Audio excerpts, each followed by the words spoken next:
നമ്മൾ broiler chicken എന്താണെന്ന് പറയുന്നതിന് മുന്നേ നമ്മൾ എന്താണ് ഈ സാധനം എന്താ പറയാ ബ്രോയിലർ ചിക്കൻ എന്താണെന്ന് പറയുന്നതിന് മുന്നേ സെലക്ടീവ് ബ്രീഡിംഗ് എന്താണെന്ന് പറയാം. സെലക്ടീവ് ബ്രീഡിംഗ് എന്ന് പറഞ്ഞാൽ നമ്മൾ പ്ലാന്റ് ഒരു ആനിമലിനെയോ നമ്മളിങ്ങനെ സെലക്ട് എന്താ പറയാ ഒരു ചൂസ് ചെയ്യുന്നത്. സോ നമ്മൾ ആ പ്ലാന്റിനെയോ ആനിമലിനെയോ ഒബ്സർവ് ചെയ്യുമ്പോൾ നമ്മുടെ പ്രത്യേക ഇഷ്ടത്തിന് വേണ്ടിയിട്ട്, അതായത് ആ ആനിമലിന്റെ പ്രത്യേക ഗുണങ്ങൾ, അതായത് ഏതെങ്കിലും ഒരു ഗുണം നമുക്ക് ഇഷ്ടപ്പെട്ടു എന്ന് വിചാരിക്കും. അപ്പോൾ ആ ഗുണത്തെ മാത്രം നമുക്ക് എന്ത് വേണം, ആ ഗുണത്തെ മാത്രം നമുക്ക് കൂടുതലായിട്ട് ഉൽപ്പാദിപ്പിക്കണം. ഓക്കെ, മനസ്സിലായോ? ഇപ്പം അപ്പോൾ ആ ഗുണത്തെ നമ്മൾ ഉൽപ്പാദിപ്പിക്കണമെങ്കിൽ നമ്മൾ ആ സസ്യത്തിന്റെയോ ജന്തുവിന്റെയോ നമ്മൾ ആ ജന്തുവിനെ സെലക്ട് ചെയ്തിട്ട് അതുപോലെ അതേ ഗുണങ്ങൾ കാണിക്കുന്ന മറ്റൊരു ജന്തു, അതേ സ്പീഷീസിലുള്ള ജന്തുവായിട്ട് നമ്മൾ എന്ത് ചെയ്യും, എണ്ണ ചേരാൻ അനുവദിക്കും. സോ ആ തലമുറയിൽപ്പെടുന്ന ഈ സ്പീഷീസിന് എന്ത് ചെയ്യാം, നമ്മൾ സെലക്ട് ചെയ്ത ഗുണങ്ങൾ കൂടുതലായിട്ട് പ്രദർശിപ്പിക്കും. സോ ഇതിനാണ് എന്താ പറയാ, സെലക്ടീവ് ബ്രീഡിംഗ് എന്ന് പറയാം. സോ ഇനി ബ്രോയിലർ ചിക്കൻ കേസിലേക്ക് വരിക. ബ്രോയിലർ ചിക്കൻ എന്ന് പറഞ്ഞാൽ നമ്മൾ എന്താ പറയാ, ഇറച്ചി ഉൽപ്പാദനത്തിന് വേണ്ടിയിട്ട് നമ്മൾ പ്രത്യേകമായി വളർത്തിയെടുക്കുന്ന കോഴികളെയാണ് എന്താ പറയാ ബ്രോയിലർ ചിക്കൻ എന്ന് പറയാം. ഓക്കെ, സോ ഈ ബ്രോയിലർ ചിക്കൻ എന്ന് പറയാം ഇറച്ചിയാണ് നമ്മൾ സെലക്റ്റീവായിട്ട് ബ്രീഡ് ചെയ്യാൻ പോകുന്നത്. സോ നമ്മൾ എന്ത് ചെയ്യും, കുറച്ച് കോഴികളെ നമുക്ക് അറിയാവുന്ന കോഴികളൊക്കെ ഒരുമിച്ച് വെച്ചിട്ട് നമ്മൾ ഒബ്സർവ് ചെയ്യും, നമ്മൾ അതിന്റെ വളർച്ച ഒബ്സർവ് ചെയ്യുന്നത്. അത് നമുക്ക് ഭക്ഷണമൊക്കെ കൊടുത്തിട്ട് നമ്മൾ അതിന്റെ വളർച്ച ഒബ്സർവ് ചെയ്യുമ്പോൾ അതിനകത്ത് പെട്ടെന്ന് വലുതാവുന്ന രണ്ട് മൂന്ന് മാസങ്ങൾ കൊണ്ടൊക്കെ പെട്ടെന്ന് വലുതാവുന്ന കോഴികളെ നമ്മൾ എന്ത് ചെയ്യും, സെലക്ട് ചെയ്യും. അങ്ങനത്തെ കോഴികളെ നമ്മൾ അതേ ഇതുമായിട്ടുള്ള കോഴിയായിട്ട് ബ്രീഡ് ചെയ്യാൻ അനുവദിച്ചിട്ട് അത് നമ്മൾ എന്ത് ചെയ്യും, പ്രത്യേക സാഹചര്യങ്ങളിൽ നമ്മൾ വളർത്തും. അതായത് നല്ല ന്യൂട്രിയൻ റിച്ച് ആയിട്ടുള്ള ഫുഡുകൾ, നല്ല പോഷക സമൃദ്ധിയുള്ള ഭക്ഷണം കൊടുത്തിട്ടും അതിന് ഉറങ്ങാൻ അനുവദിക്കാണ്ടും മൂവ് ചെയ്യാൻ അനുവദിക്കാണ്ടും നമ്മൾ എന്ത് ചെയ്യും, ഒരു പ്രത്യേക എൻവയോൺമെന്റിൽ ഫുൾ ടൈം ലൈറ്റിൽ, അതായത് ഉറങ്ങാൻ അനുവദിക്കാണ്ടൊക്കെ നമ്മൾ വളർത്തുവിനെ.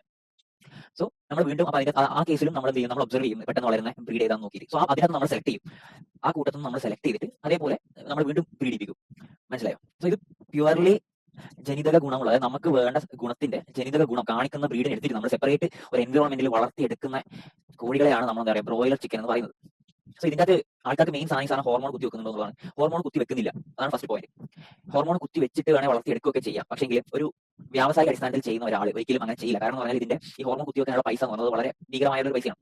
അങ്ങനെ ആരും ചെയ്യില്ല. ഓക്കെ, കാരണം വെച്ചാൽ ഇതൊരു ബിസിനസ്സാണ്. സോ ഇതൊരു ബിസിനസ് ലാഭം പ്രതീക്ഷിച്ച് തന്നെയാണ് ഒരു കർഷകൻ ഇതിന് ബിസിനസ്സായിട്ട് ഇറങ്ങും. സോ ആൾക്കാർ എന്തായാലും ഹോർമോൺ കുത്തി വെക്കാൻ പോയില്ല. ഓക്കെ, അങ്ങനെ ഹോർമോൺ കുത്തി വെച്ചിട്ട് സക്സസ് ആക്കിയ ഒരു സ്റ്റോറിയും നമ്മുടെ ചരിത്രത്തിലില്ല. അപ്പൊ ബ്രോയിലർ ചിക്കൻ കഴിക്കുന്നത് കൊണ്ട് ഒരു പ്രശ്നവും ഇല്ലാന്ന് മാത്രമല്ല, എല്ലാവരും പോയി കഴിക്കുക, വേണ്ടുന്നത്ര കഴിക്കുക.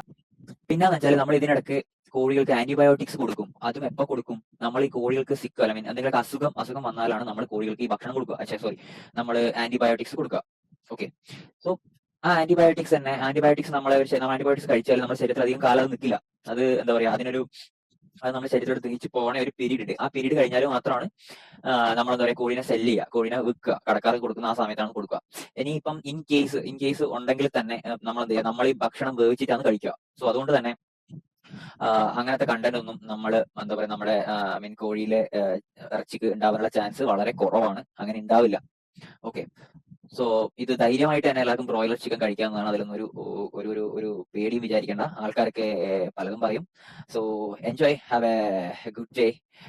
I hope everyone enjoy the video. പിന്നെ വെച്ചാൽ നിങ്ങൾ ചെയ്യുന്ന സബ്സ്ക്രിപ്ഷൻ ആണ് അത് എനിക്ക് ഇങ്ങനത്തെ വീഡിയോസ് ചെയ്യാൻ കൂടുതൽ പ്രചോദനം. അറ്റ്ലീസ്റ്റ് നിങ്ങൾ വീഡിയോ ലൈക്ക് ചെയ്യുക, എനിക്ക് ഇഷ്ടപ്പെട്ടില്ലേ ഡിസ്ലൈക്ക് ചെയ്യുക. ഓക്കെ, പിന്നെന്ന് വെച്ചാൽ നിങ്ങൾ എന്തായാലും ഇത് ഇങ്ങനെ പറയുന്ന ആൾക്കാർക്ക്, നിങ്ങൾ എന്തായാലും വീട്ടിലെ അമ്മമാരെല്ലാം പറയുന്നത് ബ്രോയിലർ ചിക്കൻ ഹോർമോൺ കുത്തിവെച്ച ചിക്കൻ അത് കഴിച്ചിട്ടൊന്നും വലിയ കാര്യമില്ല എന്ന് പറയുന്ന ആൾക്കാരുണ്ടാവും. നിങ്ങൾ അറ്റ്ലീസ്റ്റ് അവർക്ക് ഈ സാധനം ഒന്ന് ഷെയർ ചെയ്ത് കൊടുക്കുക. അതായത് അറ്റ്ലീസ്റ്റ് അവർക്ക് കൊടുത്താൽ മതി, ആവശ്യമുള്ളവർക്ക് അയച്ചു കൊടുത്താൽ മതിയല്ലോ. സോ അതുകൊണ്ട് അങ്ങനെ പറയുന്നതിലേക്ക് നിങ്ങൾ ഇത് അയച്ചു കൊടുക്കുക. നിങ്ങൾക്ക് നിങ്ങളെ ആരെങ്കിലും ഇത് പറയുന്നുണ്ടെങ്കിൽ നിങ്ങൾ ഈ പോയിന്റ്സ് ഒക്കെ പറഞ്ഞിട്ട് അവരെ ഡിപെൻഡ് ചെയ്യുക.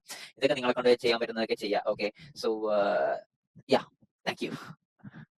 ഇൻ കേസ് നിങ്ങൾക്ക് എവിടെന്നെങ്കിലും തെളിവ് കിട്ടുകയാണ്, അതായത് ഹോർമോൺ കുത്തിവെച്ചിട്ടാണ് ഇങ്ങനെ ബ്രോയിലർ കോഴികൾ ഉണ്ടാക്കുന്നത് കണ്ടാൽ തീർച്ചയായും വീഡിയോന്റെ കമന്റിൽ ഇടുക. വീഡിയോ തീർച്ചയായും പിൻവലിക്കുന്നതാണ്. So I'm waiting for the evidence.